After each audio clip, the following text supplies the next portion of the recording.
Chick here. This book for today is definitely one of my favorite books. If you've ever been in my class, you've definitely heard it. It's called I Need My Monster. It's written by Amanda Noll and illustrated by Howard McWilliam. Right. Tonight, when I looked under the bed for my monster, I found this note instead. Gone fishing. Back in a week. Gabe. What was I going to do? I needed a monster under my bed. How was I supposed to get to sleep if my monster was gone? I tried to sleep, but it wasn't the same without Gabe. I missed his ragged breathing, his nose whistling, the scrabbling of his uncut claws. How would I ever get to sleep without Gabe's familiar scary noises and his spooky green ooze? It was no use. Gabe would be gone for a week, and I just had to have a monster. I climbed quietly out of bed so my parents wouldn't hear me. Grown-ups have some strange ideas about monsters under beds. I knocked on the floorboards, then scrambled back under my covers. I waited nervously. Would a new monster appear? What would he be like? Would his snorting be as cheerful as Gabe's? When I heard some creaking under my bed, I knew that the substitute monster had arrived. Good evening, said a low, breathy voice. My name is Herbert, and I will be your monster for the evening. Herbert? What kind of name is that for a monster? You don't sound scary at all. Have you ever even scared a kid before? Well, no, but I have read all the best books on the topic. Do you have long, scary teeth and scratchy claws? I asked. No, but I have an overbite, and I'm a mouth breather. Listen. Herbert's panting was kind of scary, but it wasn't enough for me. Listen, Herbert, I'm sorry. I just don't think this is going to work. It's nothing personal, but I need a monster with claws. Picky, picky, Herbert complained. As you wish, I'll go. There was some more creaking. Then Herbert was gone. Some scratching warned me that a second monster had appeared. Good evening, he said in a high, silky voice. My name is Ralph. I understand you need a monster with claws. If you would please lean over, I will hold out an arm for inspection. I crouched on the edge of my bed, hoping to see a horrible, shaggy arm with sharp, ragged claws. Instead, I was surprised to see sleek brush fur with smooth, shiny claws. Excuse me, I don't mean to be rude, I asked, but is that nail polish on your claws? Yes, it is, Ralph replied. I believe professional monsters should always be well groomed.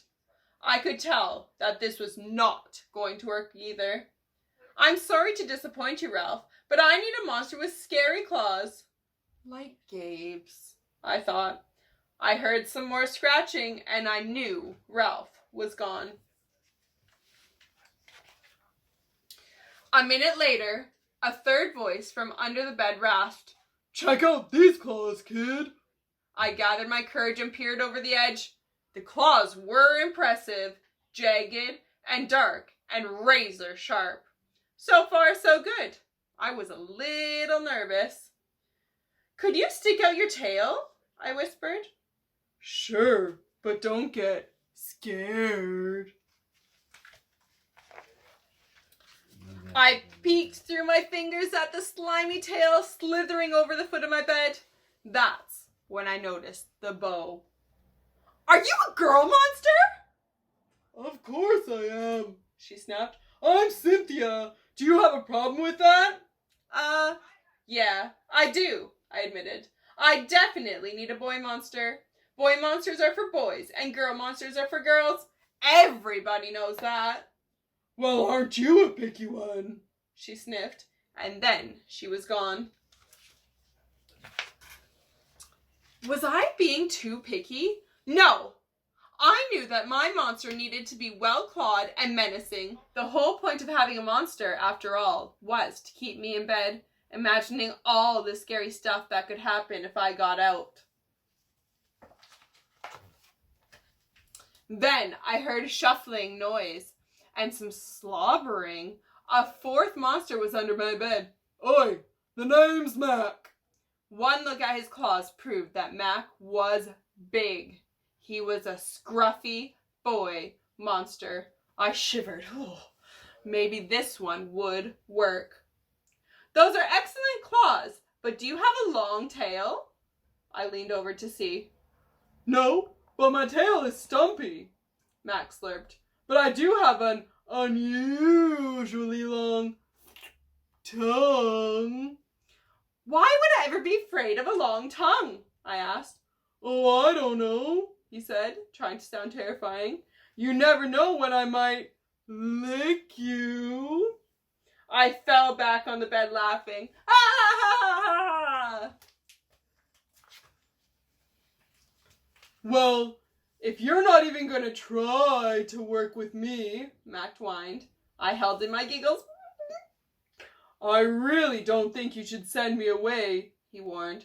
Kids who reject 5 monsters in one night. I did not reject 5 monsters tonight, I interrupted. My regular monster went fishing. Fishing, eh? Maybe he just left because you're so picky. Fine, I'm out of here, but I wouldn't expect another monster tonight if I were you. How was I ever going to get to sleep without my monster? I was surprised to hear more creaking under the bed. Loud creaking. With scratching. I thought no more monsters were going to appear tonight, I said. Sorry I'm late, kid. It was Gabe. I thought I would enjoy fishing, but I didn't, he exclaimed. Those fish scare too easily. No challenge at all. You, however, are challenging, my friend. You're almost too old to be afraid of monsters. You keep me on my toes. Ah, toes. A delicious snack. The bed quivered as Gabe's stomach rumbled with hunger.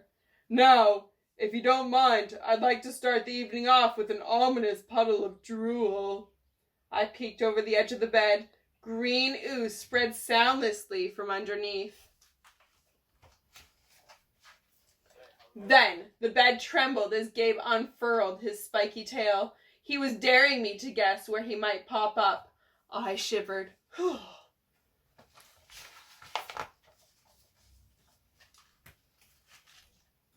So you had some substitute monsters tonight, Gabe said, sharpening his claws on my bedpost. Were you scared? Then Gabe started tapping. I could tell he wanted to know if I still needed him. No other monster can scare me like you, I giggled, diving under my covers and pulling them tight. Through the blanket, I heard Gabe's soft, comforting snorts. Ha! I knew it. We're made for each other, he growled. When my blanket started to slip off the bed, I knew Gabe was ready to eat. Now, if you could please stick out your foot, he'd said. I'd like to nibble your pinky. I yanked back the blanket and scrunched my feet in so Gabe couldn't get them. No toes tonight, but you can have this, I offered, pushing a pillow off the bed. I didn't even hear it hit the floor. Gabe was back. The ooze was perfect. Everything was back to normal. I shivered again. I'd be asleep in no time. Thanks for watching, guys. Tune in tomorrow for your next story.